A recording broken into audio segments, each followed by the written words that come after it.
Good morning. Due to unforeseen circumstances, Bobby couldn't be here today, so I will be the worship assistant. My name is Sabrina, and my pronouns are they, them. I wanted to welcome you to our Sunday services of First Unitarian Church of St. Louis. And I forgot to say, and I'm the contextual intern minister at First U. I want to welcome any visitors or newcomers. If you're new to this congregation, I encourage you to fill out a newcomer form found either at the link or in the live stream or somewhere else that I'm not sure of. But I'm sure that if you talk to some other members, they'll know where to direct you. We especially want to welcome any families with children. You can connect with our Director of Religious Education, Danielle Kozemchuk, over here in the main lobby, or if you're online, by clicking on the link in the description. We are so happy to be with you today. If you're attending online, you can connect with each other in the chat, and don't forget that we're continuing virtual coffee hours on Zoom following the service at 11:15. The link can be found in your weekly e-news. Just as a reminder, you can send joys and concerns anytime via the link available in your order of service, and or the live stream description or the e-news. There's also some cards with QR codes in the pews that will take your smartphone directly to the form. We have an announcement this morning from the Nominating and Leadership Committee.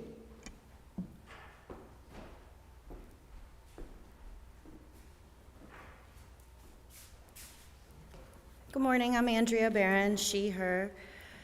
I am a member of the Nominating and Leadership Development Committee, and I'm here to give you some news.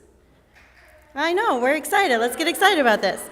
So seldom is heard around this church that there's too many cooks in the kitchen, but we do run on the saying, thank you. We do run on the saying, many hands make light work. So just like you're thinking, geez, my Canvas pledge just doesn't feel as personal as I wanted to for my commitment to this church. Well, worry not, I have an opportunity for you. Let me flip my page here.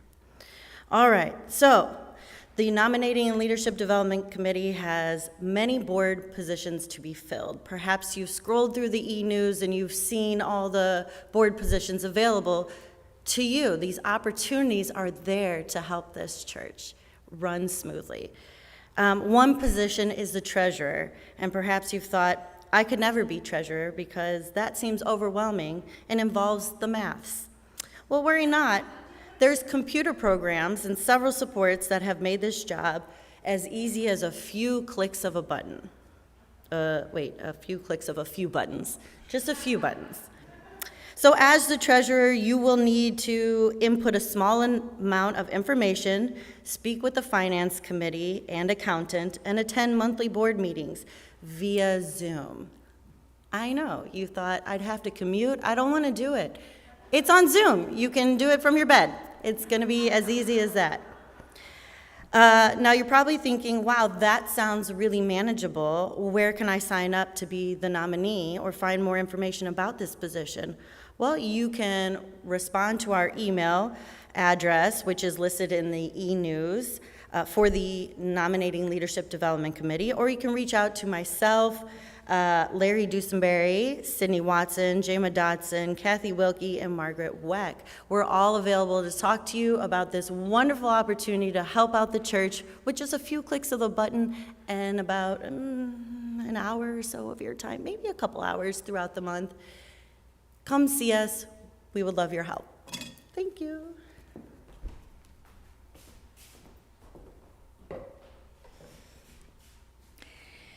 Welcome to this religious community where we affirm the dignity and freedom of all who enter.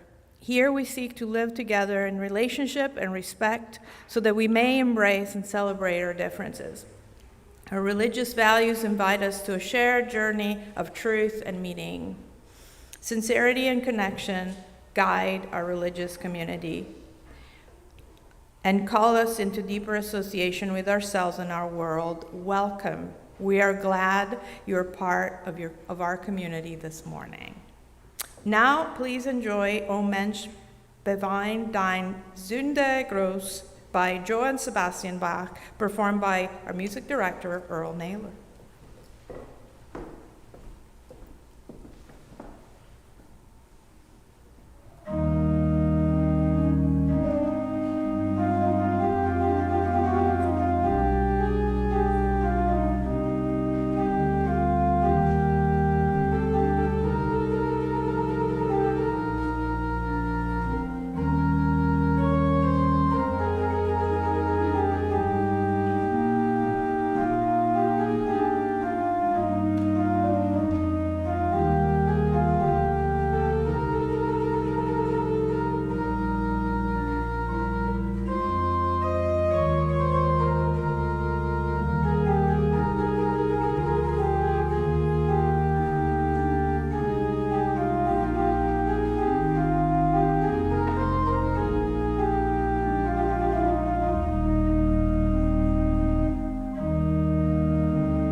Good morning.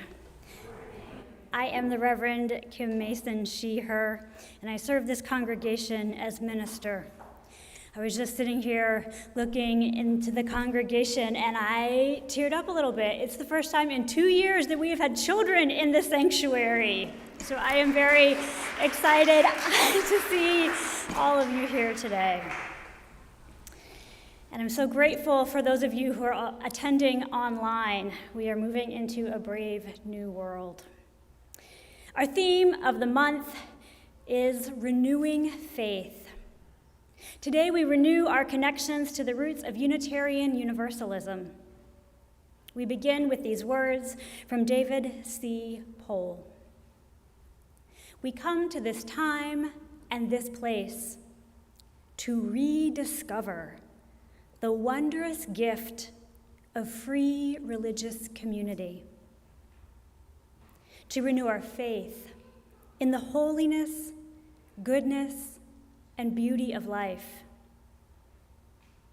to reaffirm the way of the open mind and full heart, to rekindle the flame of memory and hope, and to reclaim the vision of an earth made fair and all her people one.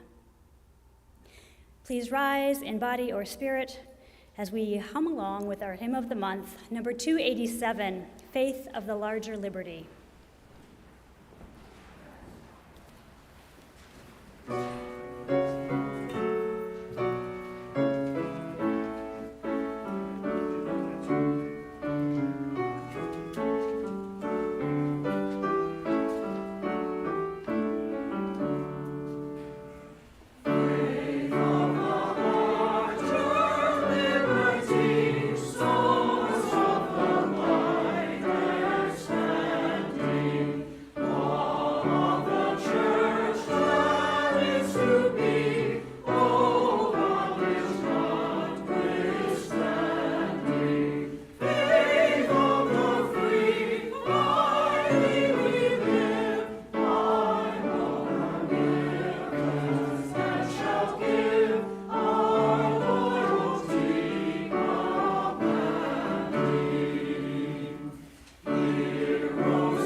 Please be seated.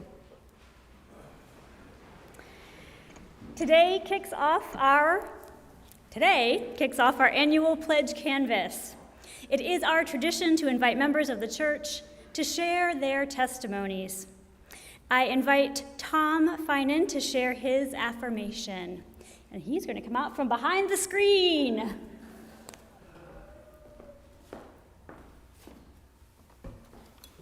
Good morning. I began my journey along the path to First Unitarian half a century ago, when I first met and was accepted and welcomed by Unitarian friends. Since then, my spiritual path has always been one of seeking.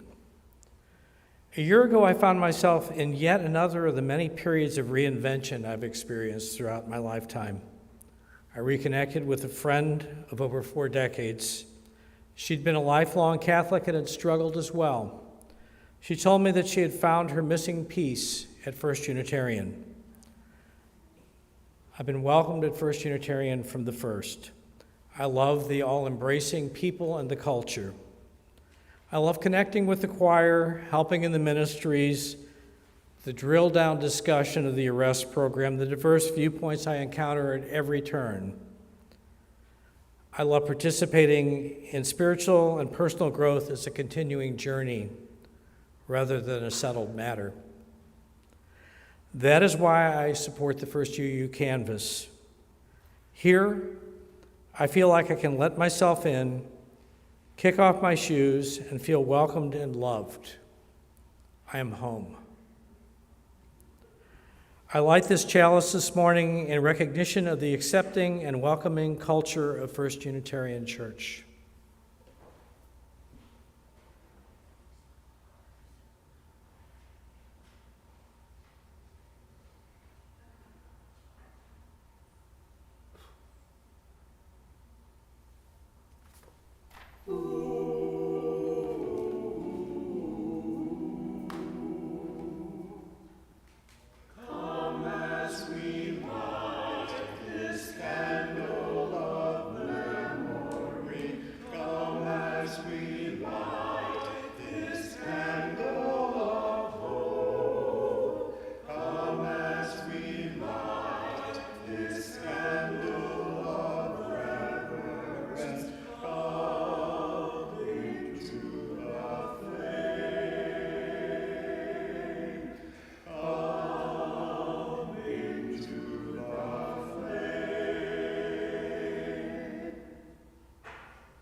Good morning, everyone. I want to go ahead and invite any children in the sanctuary up to the front for the story for all ages. I think we have kids here who've never done this before. Right here. Right there, you could just plop down. Crisscross applesauce, there we go. Oh, you know what? I forgot something. I forgot my story.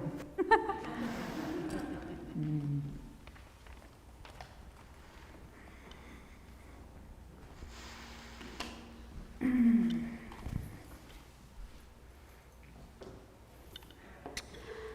right. Well, welcome back into the sanctuary. Has anybody been up here before for story? You have? Okay, you have. Okay. You haven't? This is your first time. You have? Okay.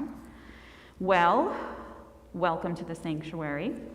I wanted to talk about something this morning that has been on my mind a lot, and I think it's probably been on everyone's minds. It's been in the news. You might have heard people talking about it. So I wanted to ask the kids, what do you guys know about what's happening in the Ukraine? Okay, well, why don't you go? The Russians were trying to take over Ukraine, and the U.S. sent airplanes over to help,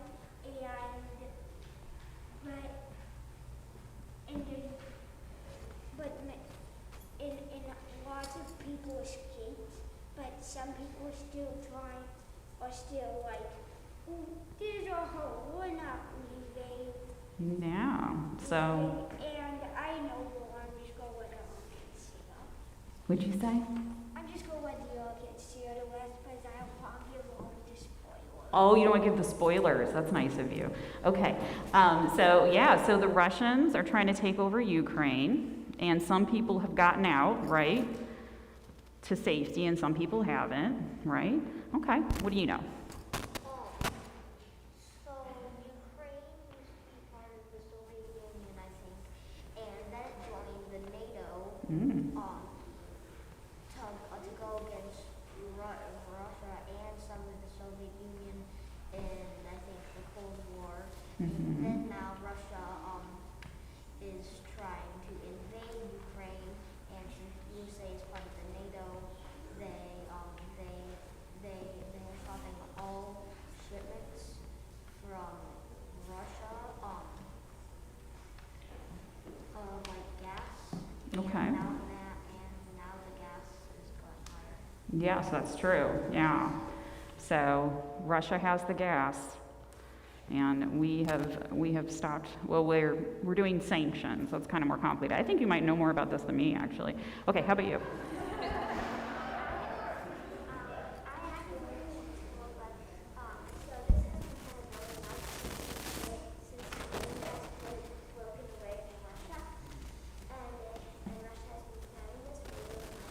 Mm-hmm.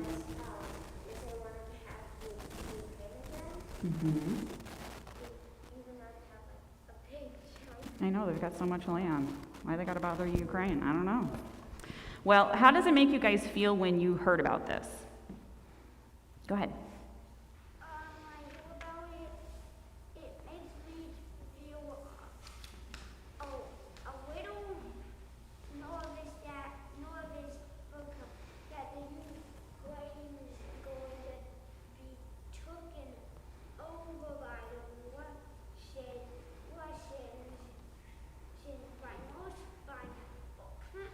not happy because there's a bunch of people trying to use sanctions to stop them from being able to use Okay, so you, the oil and stuff Mhm. so they can steal us back. okay. I'm even happy that we a couple days ago just sent in some planes, and I thought the planes could be used for to help evacuate people. Yes, that's true. Okay, so he said he was nervous, but he's happy that we're helping evacuate people. Go ahead. I'm kind of nervous because I don't want Putin to start World War III. Okay, yeah. That's why I said it would be if that didn't happen, it would be World War III. Yeah, some people have said that. All right, well, I know when I heard about it, oh, go ahead. I know about world wars. You do? Yeah, I heard like World War I and World War II. They think World War II had Russia in it. So Russia has been through a lot of bad wars. So Russia has been through a lot of bad wars. That is very true. Well, I agree with you guys. When I first heard about this, I heard about it from other people. I saw it online. I heard people interviewed on the radio, and it made me feel nervous. But I also felt really sad for those people, you know? And I wanted to help them. But Ukraine is really far away, right? And I can't really just jump on a plane and go to the Ukraine to help out. And I felt kind of sad that I couldn't help. What did you want to say? They interviewed a Russian immigrant this morning on news. Okay, yeah. We've heard a lot of people, in Ukraine, but also Russia. Okay. Well, I'm going to read a story today, and it's called David and Goliath. Have you guys ever heard of it? Yes. Yes. Okay. Do you know what it's about? It's about this boy who thinks that he can stop this big warrior Mm-hmm. and this team, and all it took to stop him was literally just a slingshot. Yeah, you're right. So it was about a little boy who wanted to stop a giant, and all it took was a slingshot, and then what else? A rock. So I'm going to let you guys, because you guys came up here to hang out with me, I'm going to let you guys each have a rock. Okay. But, hold on, don't get up. I should have explained the rules here. Okay, so what I'm going to do is I'm going to pass the bowl, and you get to pick one out, okay? And you just have to promise me that you won't throw it. You think you can handle that? You're not going to throw it? Okay, cool. Okay. He's literally almost 9. I made it move it really quickly, like this, and pretend to throw it. Yeah, just make sure you hold on to it really tight if you do that, so it don't go flying. Okay. All right. So a little guy, a little boy who, wasn't really strong or scary or a trained warrior. He was able to take down a giant. So I'm going to go ahead and read this story to you guys. It is actually in a book called A Bucket Full of Dreams by Chris Buse. And it was printed in 1994, so it might be a little dated. So we'll talk about that as we read it. Once there was a little girl who worried about a very big problem, world hunger. She read in the newspaper about children all over the world who did not have enough to eat. She wanted to do something about it, but she was only a little girl, and this was a giant problem. What could she possibly do that would make a difference? One day, when she was feeling sad about the situation, she told her father what was on her mind. After listening to her problem, he was very quiet. Then he scratched his head and rubbed his chin. He cleaned his glasses with a handkerchief, and then he said, "Young lady, maybe it's time I told you a story." And he began to tell her about David and Goliath. David was a little boy who had a very big problem, Goliath.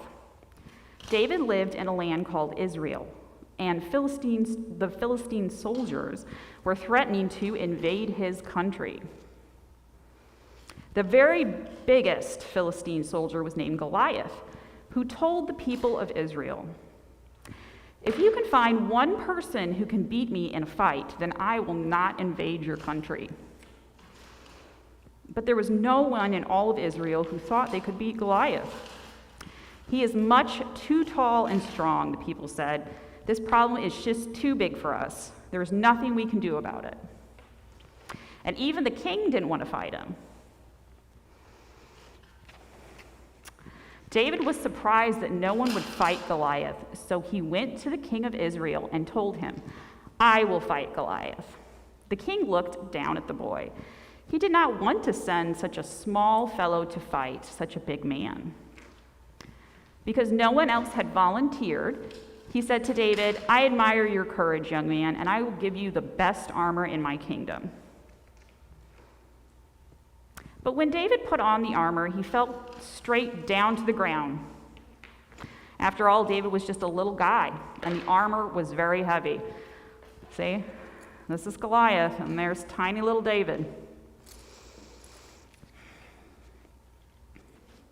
So David said, "Thanks, but no thanks. I think I'll just use my sling." And then he went and he gathered some rocks, and he went to fight the giant. The king was surprised by the boy's courage, and he said, "Go forth, and may God be with you." David went out onto the battlefield, and facing Goliath, he said, "I am ready to fight." When Goliath saw this little guy standing before him, he began to laugh. "You are only a boy," he chuckled, and then he began to roar with laughter. While Goliath was laughing, David put a rock in a sling. He twirled it around, and he let that rock fly. And the rock hit Goliath right in the head. And the giant came crashing to the ground. Now David was a hero. Well, the little girl said, "That's a great story, Dad, but what does it have to do with me?" "David lived a long time ago," said her father, "but we still have giant problems in this world. Hunger, pollutions, war. Sometimes it feels like there is nothing we can do about it, but we can do something about it." He got up from his chair and he walked over to the couch and he began tossing cushions everywhere. Why do you think he was tossing cushions? What do you think? People usually leave change in the couch. Okay, they leave change in the couch. David, what in the world are you, David, Dad, what in the world are you doing, she asked. "I'm looking for spare change. You know how it always falls down in the cushions?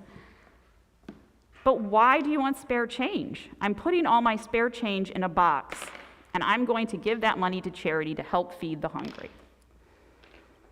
"But what difference will that make?" asked the little girl. "Well, see for yourself," he said, and he lifted up the cushions. What she saw gave her a surprise. Scattered underneath the cushions were dozens of coins, and how they shined and glimmered. "Wow," she said, "I never realized how much money was in the couch." Don't get your hopes up. I don't know if there's that much money in your couch. There's not anymore. It can add up, said her father. The world has a giant problem, and too few think to throw stones that are close at hand. These coins could feed many or save a child's life. And if everyone could use their coins to fight hunger, then we might just throw the stone that would send this giant problem crashing to the ground. The little girl smiled, and then she got down on her knees, and together, the father and daughter gathered coins from underneath the cushion. What do you want to say? That's why we had those boxes that we put change in, and then we would give them to the church to help charity. That's right. What is that? Guest at your table. That's blank in there. So yeah, that's something we did recently. And there's a lot of organizations right now that are helping people evacuate, helping refugees and immigrants. And so sometimes even a small amount of money can make a big difference to somebody. So that's one way that we can help as families, definitely. What do you want to say? I want to say I'm gonna be right this. You're going to be what? I'm gonna be right. I called my hand. Oh, okay. All right. All right. Well, we're going to go to RE now.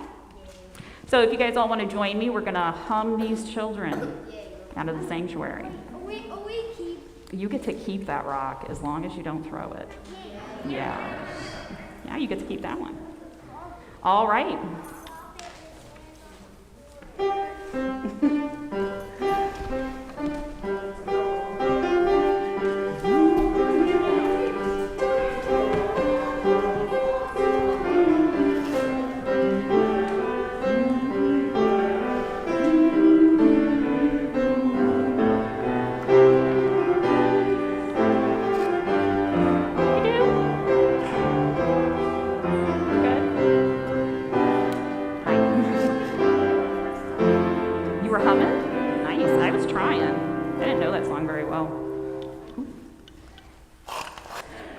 Good morning. My name is Emily J. Cox, and my pronouns are she, hers. I'm your Canvas co-chair, along with Kathy Wire, who's away this weekend. Our theme this year is Roots and Wings, suggested by Board President Gene Rubin, inspired by a beloved hymn. Next slide, please. Great. Many of you know that our church was founded in 1835, the first Unitarian church west of the Mississippi. But over the years, our congregation has had different names, including Church of the Messiah and Church of the Unity, which merged in 1938 to form the First Unitarian Church of St. Louis. Our congregation has had buildings at different locations, and even our current church home here on Waterman has grown and changed over the years. This is a place where we gather together. It's wonderful to be doing this with you today. But we find inspiration and the support of community here. And we have hosted many community groups within the shelter of our church home. I'm not going to read all the bullet points, but these are just a few that I know of since the time I've been a member of this church since the late 1980s. We've shared our church home with many, many community groups and even other faith communities. Many dreams have found initial support here and taken flight into their own spaces. During the month of March, we'll be collecting any memories you have of other initiatives that were supported here at First Church. We want to add those ideas to our slides from week to week. Now we come to our annual canvas. This is the time of year where we consider our financial support of our church. Having pledge commitments allows our church leadership to plan and prioritize. Recently, while our on-site expenses were somewhat reduced, We have been able to strengthen for the future. That's on the left, the list, our ta-da list, if you will. And in the coming year, there are additional things we hope to bring about. We'll need an overall increase of about 5% from last year's pledges in order to make these dreams a reality. Please consider whether this is a possibility for you. Some people want to know facts and figures. Our target for pledging goals for the coming year is $400,000. And so far, through the generosity of board members and people who last year opted to just renew their pledges, we're already at $142,000 on opening kickoff Sunday, which is pretty exciting. Woo-hoo! For those of you who aren't familiar, we gather pledge commitments during March, but the actual payments start with the church's new fiscal year, which starts in July of 2022. So for those of you who are in church today, please exit through the Dodson room at the end of the service. I'll be greeting you with the Coltons, and we're going to have a little pledge packet for you, as well as some sweet homemade treats as a thank you. And if you're joining us online and you're local and aren't able to pick up your pledge packets and treats, those will be delivered to your home later this week. You're going to be hearing from me or Kathy every week in March with Canvas updates and reminders. We're also going to be collecting your memories and hopes. If you're joining us online, you can click on that link in the slide, the little yellow box, and submit your memories that way. If you're here or you prefer traditional, you can just recycle a piece of paper, write something down, and just slip it in the same box where we take pledge cards. See you in the Dodson room after the service. Thank you.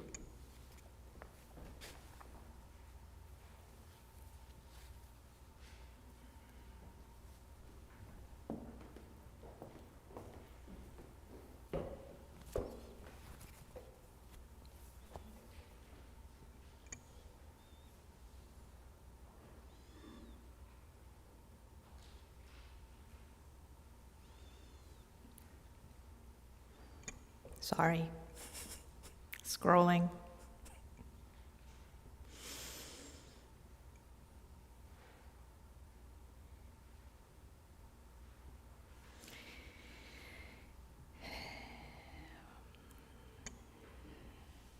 As a community, our roots are strengthened when we support one another. As a community, our dreams take flight when we can celebrate with one another.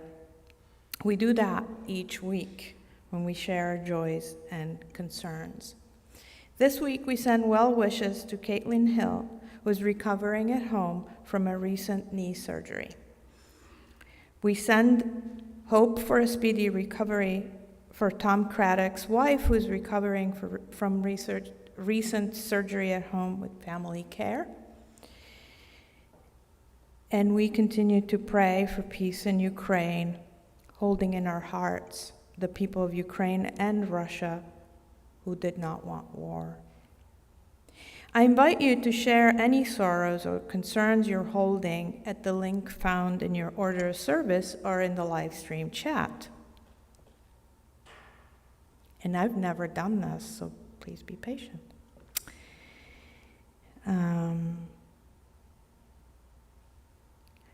We have concern for Ukraine.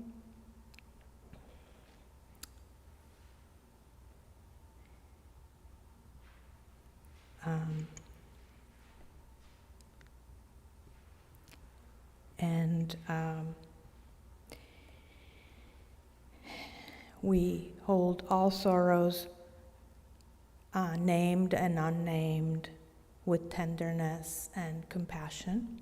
May they be lighter because they're shared. As a community, we also share our joys with one another. And you can type at the link provided any joy that you're holding.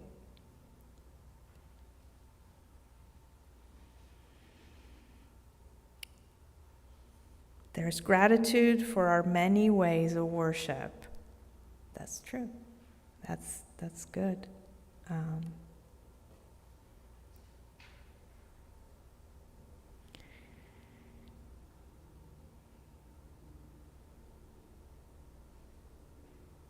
And we can share joys that we have in our hearts in silence. And we hold these joys with gladness and celebration. May they be magnified because they're shared. For all the joys and concerns, spoken and unspoken in our hearts and minds, I invite you to a spirit of prayer with a prayer for peace by Reverend Presley Sutherland. Creator God, in whom all peace is grounded, kindle in our hearts the presence of love and healing, and guide us with pure and peaceful wisdom. We pray peace in places of war and for people displaced, for those who are victims of violence and those who foment violence, for the suffering voiceless and those who make decisions for many, for all of nature and those who would destroy the harmony of creation, for all who work for peace and all whose awareness does not contain peace. We pray also for ourselves that we will learn the ways of peace within and without and become a blessing in this world. Amen.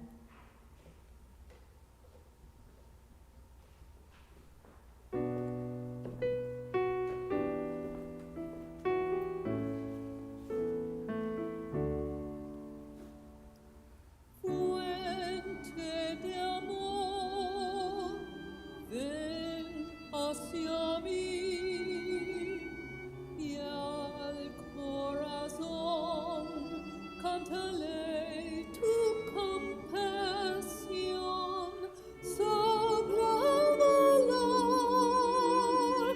sube el amor, hasta morir la justicia de la vida. Orégame, libérame, fuente de amor, ven a mí, ven a mí.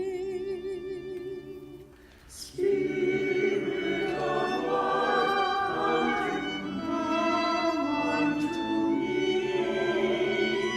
Sing in my heart all the songs of compassion. Blow in the wind, in the tides, in the sea.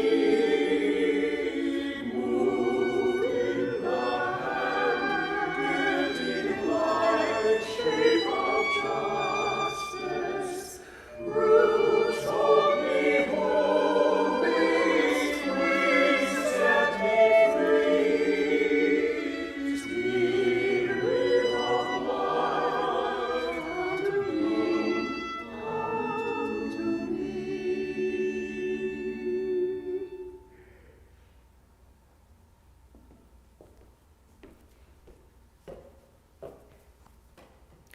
Our reading today is We Are of a Tribe by Alberto Rios.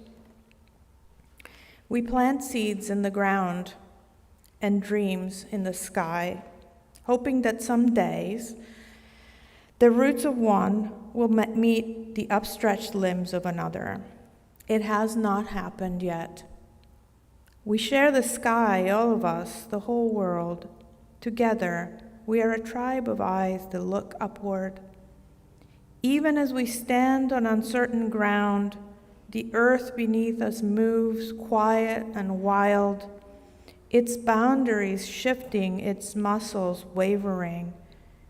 The dream of sky is indifferent to all this, impervious to borders, fences, reservations. The sky is our common home, the place we all live. There we are in the world together. The dream of sky requires no passport. Blue will not be fenced. Blue will not be a crime. Look up. Stay a while. Let your breathing slow. Know that you always have a home here.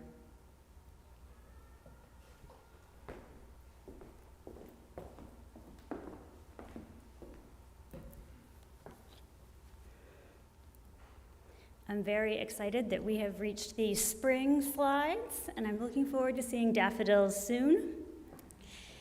The First Unitarian Church of St. Louis strives to be a welcoming congregation, inspiring lives of loving kindness and integrity by nurturing spirituality, building community, and advancing justice.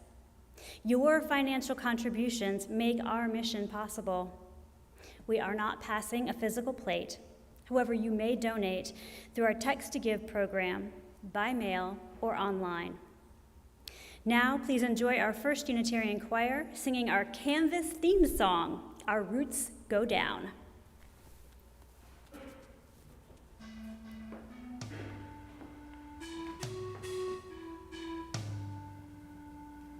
My roots go down, down to the earth. My roots go down, down to the earth. My roots go down, down to the earth. My roots go down.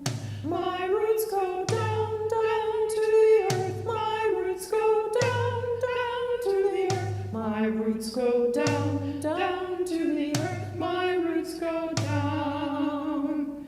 I am a pine tree on a mountainside. I am a pine tree on a mountainside. I am a pine tree on a mountainside. My roots go down. My roots go down, down to the earth. My roots go down, down to the earth. My roots go down, down to the earth. My roots go down. I am a wildflower pushing through the stones. I am a wildflower pushing through the stones. I am a wildflower pushing through the stones. My roots go down. My roots go down, down to the earth. My roots go down, down to the earth. My roots go down, down to the earth. My roots go down. I am a willow swaying through the storm. I am a willow swaying through the storm. I am a willow swaying through the storm. My roots go down. My roots go down, down to the earth. My roots go down, down to the earth. My roots go down, down to the earth. My roots go down. I am an ancient redwood tree. I am an ancient redwood tree. I am an ancient redwood tree. My roots go down. My roots go down, down to the earth. My roots go down, down to the earth. My roots go down, down to the earth. My roots go down. I am a mountain reaching for the sun. I am a mountain reaching for the sun. I am a mountain reaching for the sun. My roots go down.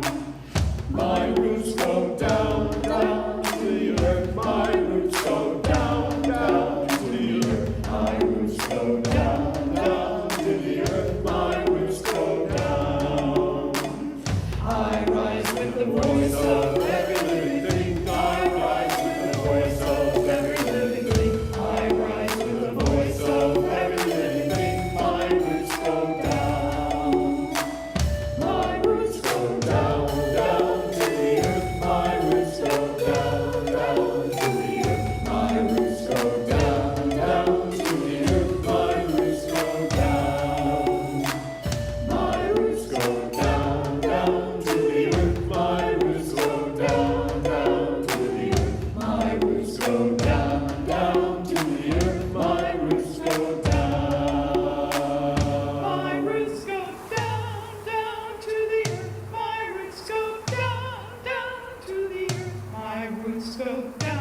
Down to the earth my roots go down.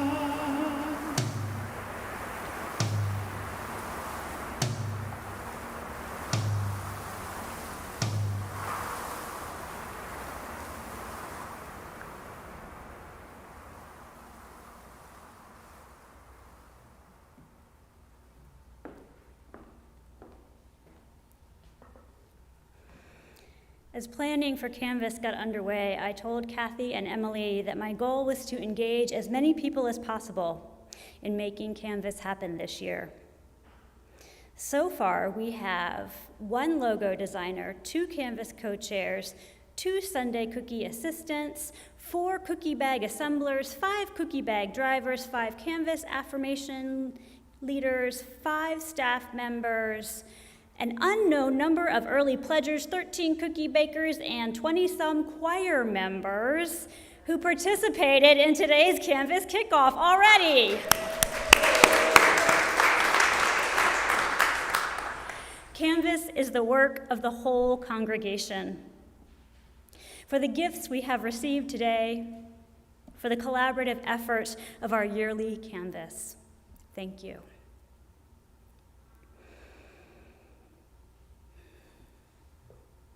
One, 2, 3, 4, 5.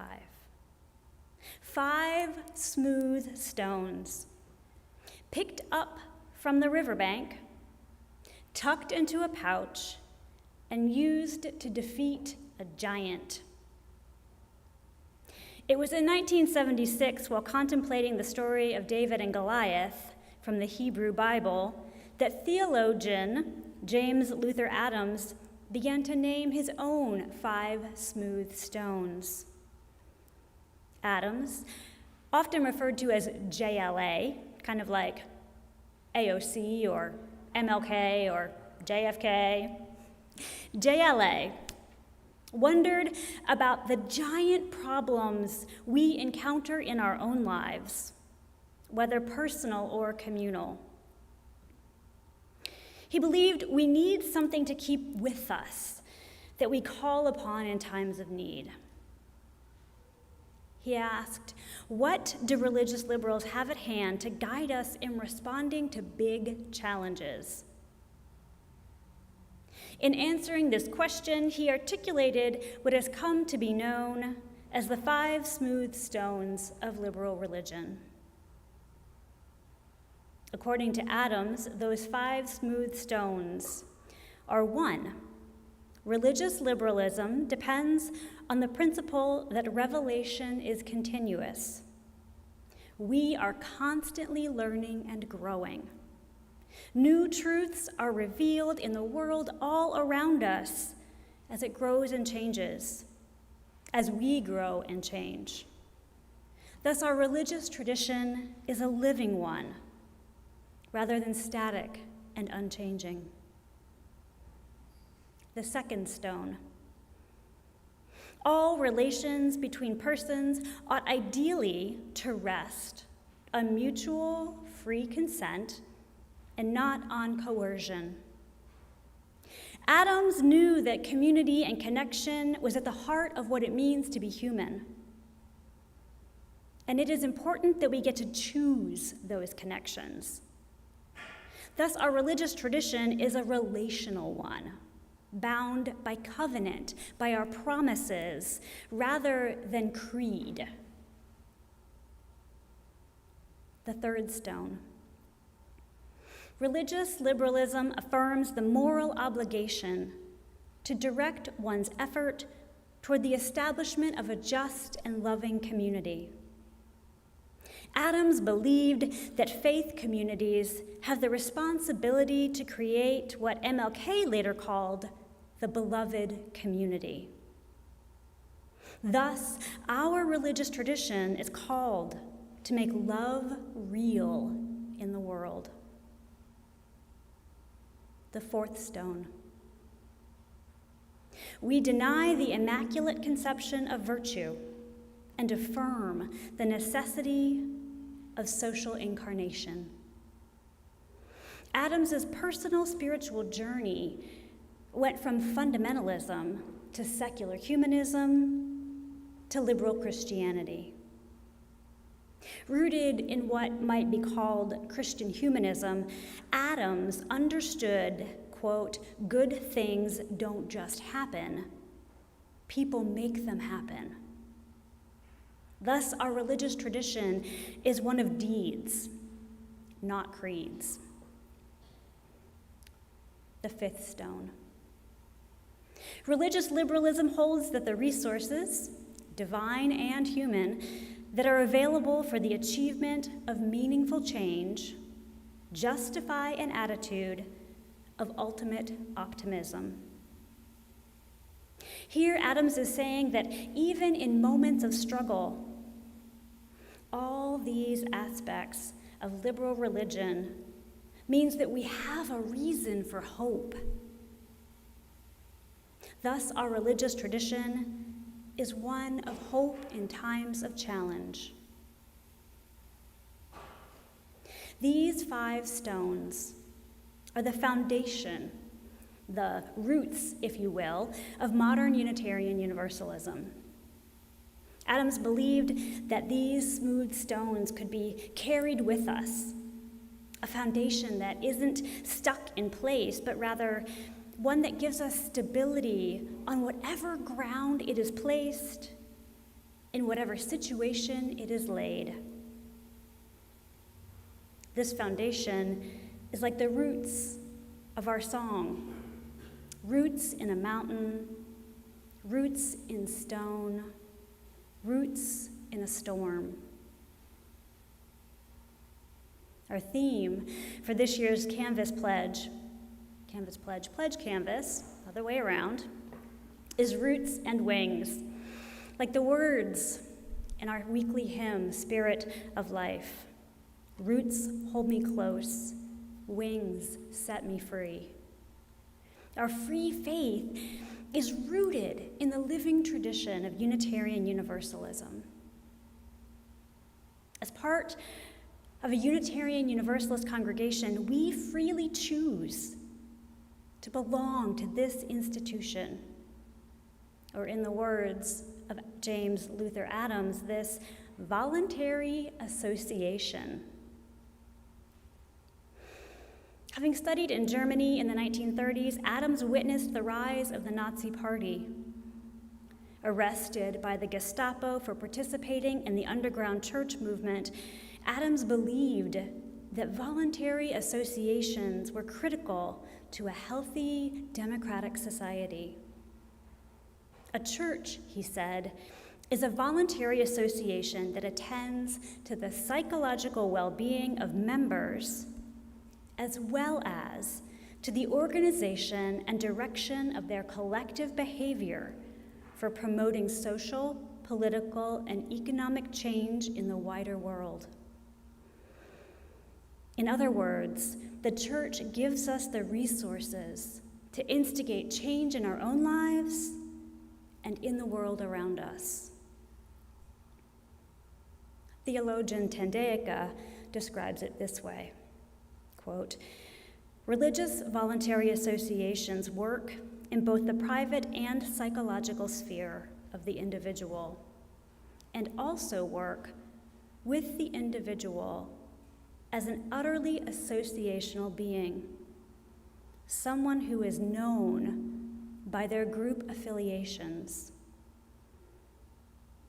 Playing off the biblical phrase, "by their fruits you shall know them," Adams said, "by their groups you shall know them."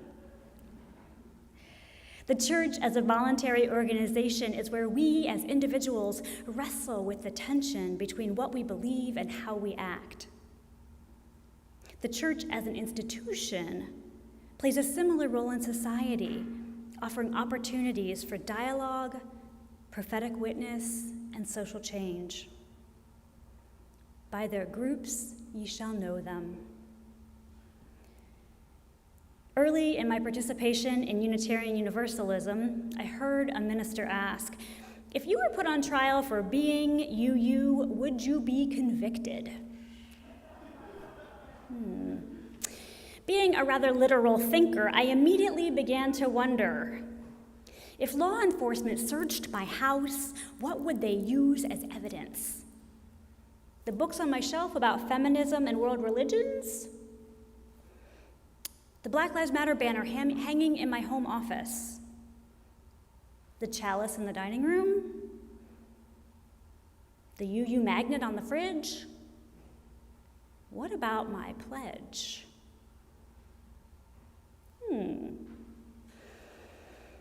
Adams believed that in order for goodness to prevail, we need institutions dedicated to the purpose of love and justice in the world.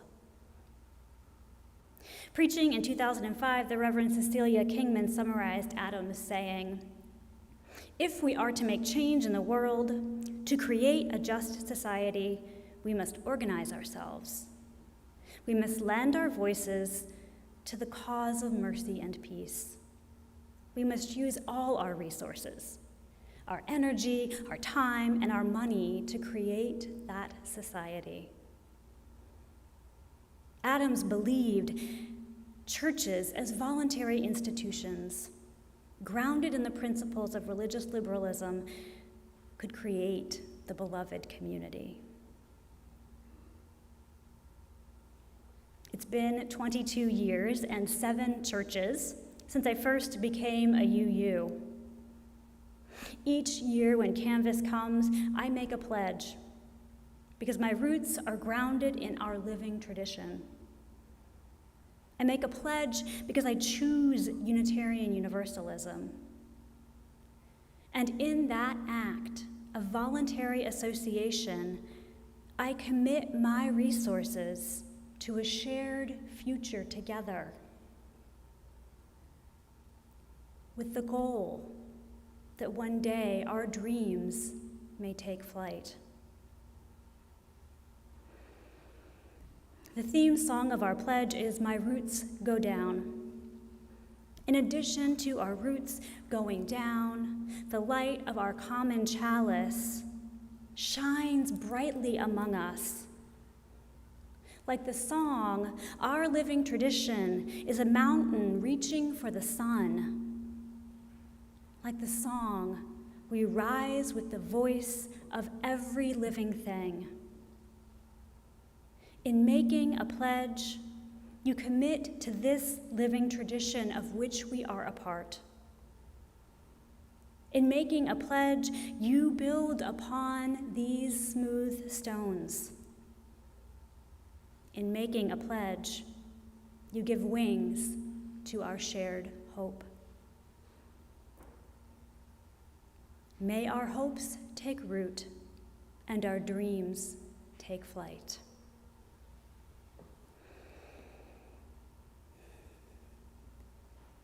Our closing hymn is 1017, "We Are Building a New Way." And the choir wants you to know that they did this song in one take, and they are very excited for you to participate.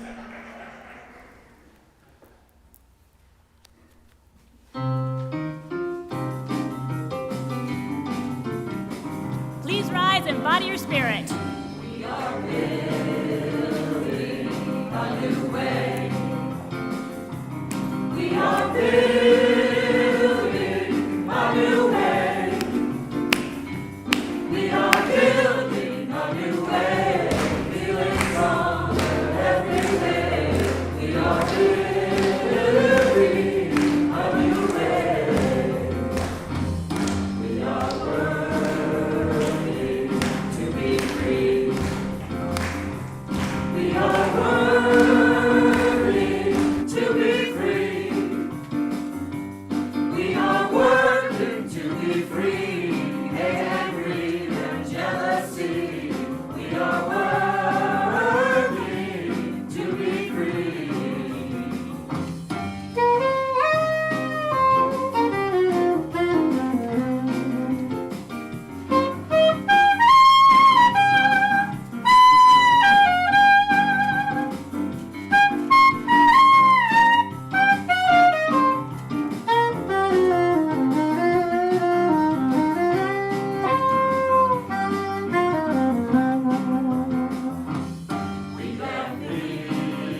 Our closing words come from our UU ancestor Theodore Parker.